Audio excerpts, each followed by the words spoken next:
নবী সাল্লাল্লাহু আলাইহি সাল্লাম আবু তালেবকে কালেমা পড়াবার জন্য কি পরিমাণ কাঁদছে, চেষ্টা করছে। শেষ মুহূর্তে বলছে, চাচা চাচা কালেমাটা পড়েন না চাচা। বলছে না, মানুষের কাছে বেইজ্জতি হব, পড়বো না, মানুষ লজ্জা দিবে। আল্লাহ নবী সাল্লাল্লাহু আলাইহি সাল্লাম বলছে, কানে কানে বলেন, আমি কাউকে শোনাবো না, আমি শুধু হাসরের মাঠে বলবো, মৃত্যু পর্যন্ত চাচা ওয়াদা দিলাম জগৎবাসীকে শোনাবো না আপনি ঈমান আনছিলেন, কানে কানে কন। আবু তালেব বলছে না, কানে কানেও বলবো।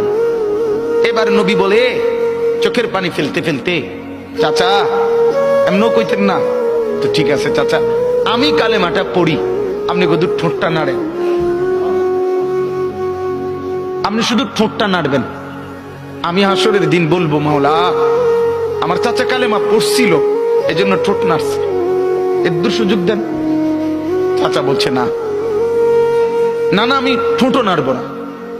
আল্লাহ নবী তখন অঝরে কাঁদতেছিলেন আর চোখের পানি ফেলে বললেন, চাচা আপনি জাহান্নামের আগুনে জ্বলবেন, আমি সইব কেমন?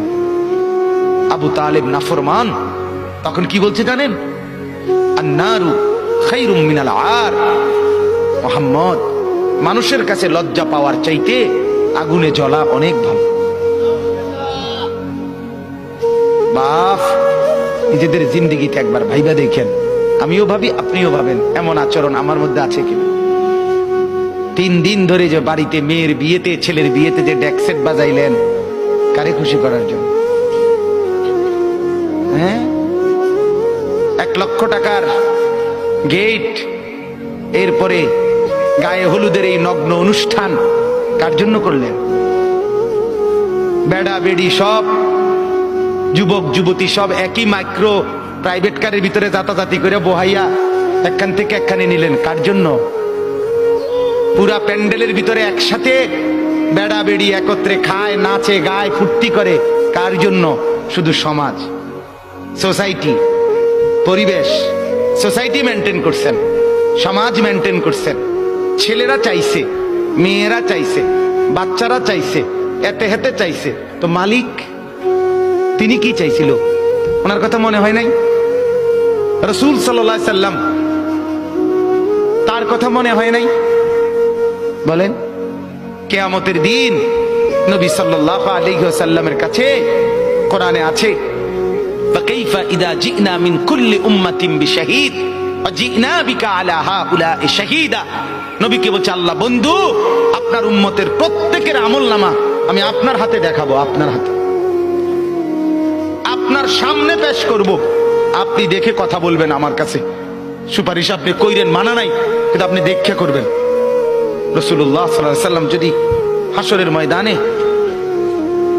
এরকম আমলনামা খুলে উল্টায় আর পৃষ্ঠার পর পৃষ্ঠা দেখে ফজর নাই, জোহর নাই, আসর নাই, মাগরিব নাই, ইশা নাই, শনিবার রবিবার, মদ জুয়া, অবৈধ উপার্জন, গান বাদ্য, নাটক, সিনেমা, জিনা, ব্যভিচার, বেহায়া, বেপর্দা সব উল্টায়। আল্লাহ নবী সাল্লাল্লাহু আলাইহি সাল্লাম তখন বলবে, উম্মত কি এটা? উম্মত, আমার 23 বছরের এত চোখের পানির কথা একবারও মনে হয় নাই?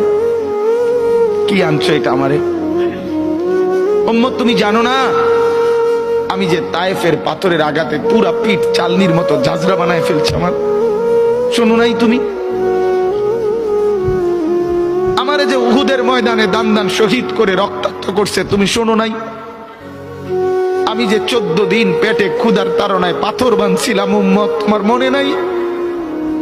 একবারও শোনো নাই আমার ক্ষুধার কষ্ট, আমার পিঠের ব্যথা, আমার দাঁতের ব্যথা, আমার কাঁধে 2টা কড়া ঢুকে গেছে? উম্মত, আমার ঘরে 3 মাস আল্লাহর নবীর স্ত্রী আয়েশা বলছে, আল্লাহর কসম উম্মত, নবীর স্ত্রী বলছে 3 মাস 3টা চাঁদ উঠছে ডুবছে, রাইনা হেলালান সুম্মা হেলালান সুম্মা হেলালান, 3 চাঁদ 3 মাসে নবীর 9 জন বিবির কারো ঘরে আম্মা জান আয়েশা বলে 1 ফোঁটা চুলায় আগুন জ্বলে নাই। মা আওকাদাত ফি আবিয়াতে রাসূলিল্লাহ নারুন, নবীর একজন বিবির ঘরেও আগুন জ্বলে নাই।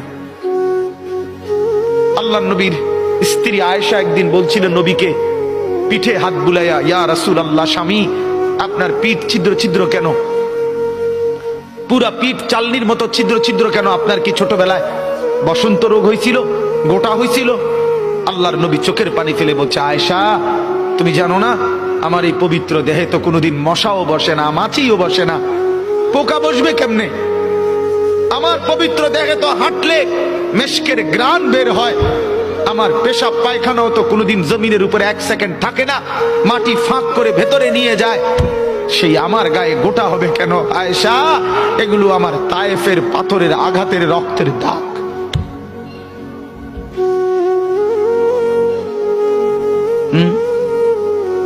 হলো না বাপ? কিছুই মনে হলো না? এভাবে ভুলে গেলেন? ভুলে গেলেন রাসূলুল্লাহ সাল্লাল্লাহু আলাইহি সাল্লামকে একবারও মনে হলো না?